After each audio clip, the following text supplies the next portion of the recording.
L&T చేపట్టిన ప్రతి project విజయవంతంగా ముందుకు వెళ్తోందన్నారు metro rail MD NVS Reddy. Hyderabad లో మెట్రో రైలు ప్రారంభించి 7 ఏళ్లు పూర్తయిందన్నారు. మెట్రో ప్రయాణంలో సువర్ణ అక్షరాలతో లిఖించదగిన రోజు అన్నారు. ఎన్నో ఒడిదుడుకులను అధిగమించి ఈ స్థితికి మెట్రో వచ్చిందన్నారు. ఇప్పటివరకు దాదాపు 63 కోట్ల మంది మెట్రోలో ప్రయాణం చేశారని తెలిపారు. రాబోయే 4 ఏళ్లలో ఈ ప్రాజెక్టు లాభాల్లోకి వస్తుందన్నారు ఎన్వీఎస్ రెడ్డి.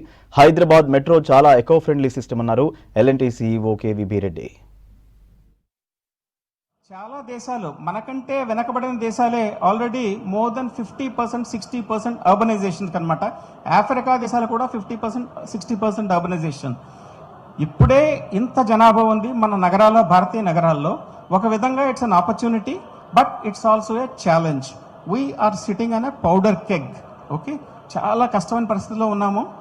ఇప్పుడు the car ownership in India is 7 out of 1000. ఈ రోజున హైదరాబాద్లో 90 లక్షల వాహనాలు ఉన్నాయి. 90 lakh vehicles are there in Hyderabad city. If we bring out all the vehicles onto Hyderabad city roads at one point of time, the entire city gets jammed. Okay, ఆ పరిస్థితి కనీసం హైదరాబాద్లో రాకుండా ఉండాలంటే metro is the only solution. Rail based mass transit systems are the only solution.